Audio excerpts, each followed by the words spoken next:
ओम नमः शिवाय। हर हर महादेव। आज इस वीडियो में हम सुनेंगे पवित्र सोमवार की व्रत कथा, जो भगवान शिव और माता पार्वती की असीम कृपा से जुड़ा हुआ है। कहा जाता है, जो भी भक्त सच्चे मन से सोमवार का व्रत करता है, उसकी सभी मनोकामनाएं पूर्ण होती है। प्राचीन समय की बात है, एक नगर में एक धनी साहूकार रहता था। उसके पास धन दौलत की कोई कमी नहीं थी, लेकिन उसको कोई संतान न थी, जिसके कारण वह उसकी पत्नी बहुत दुखी रहते थे। वह साहूकार शिव जी का अनन्य भक्त था। वह हर सोमवार को शिव जी का व्रत रखता था। वह मंदिर जाकर शिव जी के सामने घी का दीपक जलाता था, दूध, बेलपत्र शिव जी को अर्पित करता था और सच्चे मन से प्रार्थना करता था, हे प्रभु, मुझे संतान सुख प्रदान करें। उसकी अपार भक्ति को देखकर माता पार्वती ने कहा, जिस मनोकामना से यह साहूकार आपकी पूजा करता है, आप उसे अवश्य पूरा कीजिए। तब शिव जी बोले, यह पुत्र की लालसा रखता है, पर इसके भाग्य में पुत्र नहीं है। यह सुनकर माता पार्वती जी जिद करने लगी कि हे प्रभु, इसे पुत्र प्राप्ति का वरदान दीजिए।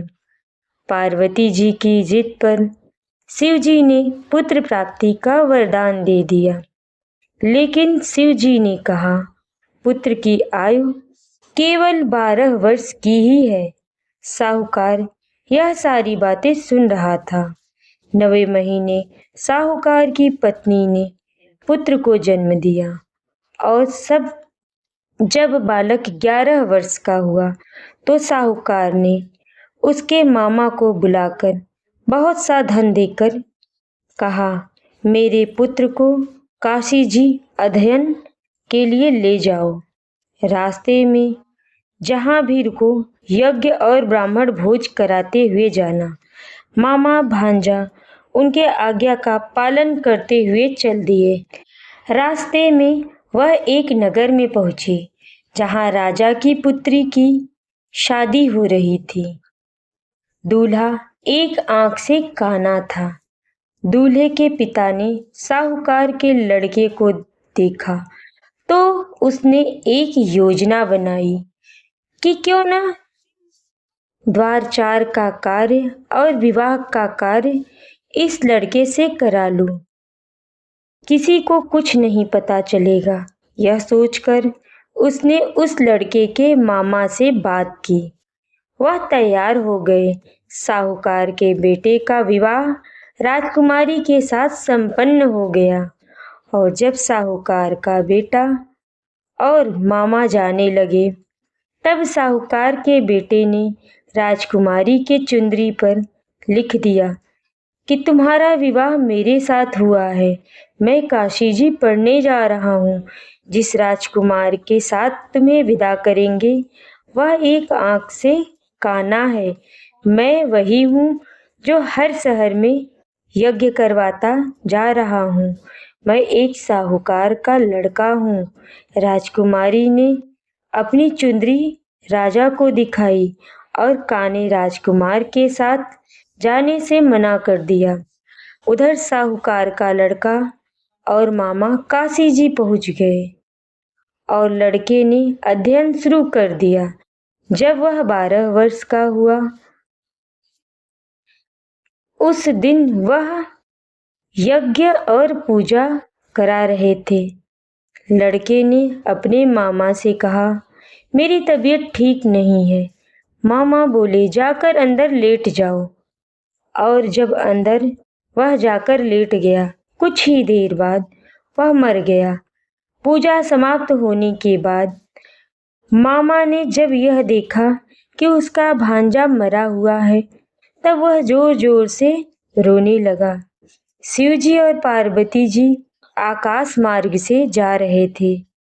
तब उन्होंने जोर जोर से रोने की आवाज सुनी तो पार्वती जी ने देखा और शिव जी से कहा, हे प्रभु, यह तो उसी साहूकार का लड़का है जो आपके वरदान से हुआ था। शिव जी ने कहा, आपकी इसकी आयु पूरी हो गई है। तब माता पार्वती ने जिद किया, हे प्रभु, इसे जीवन दान दीजिए, नहीं तो इसके माता पिता तड़प तड़प कर मर जाएंगे। पार्वती जी के बार बार आग्रह करने पर शिव जी ने उसे जीवन दान दिया। भांजे को जीवित देखकर मामा खुशी से यज्ञ कराकर ब्राह्मणों को भोजन कराते हुए अपने नगर को चल दिया। वह उसी नगर में पहुंचे जहां राजकुमारी से भांजे की शादी हुई थी। राजा ने उन्हें पहचान लिया और बहुत सा धन देकर राजकुमारी को उस साहूकार के लड़के के साथ विदा कर दिया और वह अपने नगर के निकट पहुंच गए। तब मामा ने भांजे को रोककर यह शुभ समाचार देने अपने बहन के पास गए तो उन्होंने देखा कि उनके बहन बहनोई घर के छत पर बैठे थे। यह मन में संकल्प करके कि अगर हमारा पुत्र जीवित नहीं आया तो वह छत से कूदकर अपनी जान दे देंगे। मामा ने दोनों को सब हाल बताया।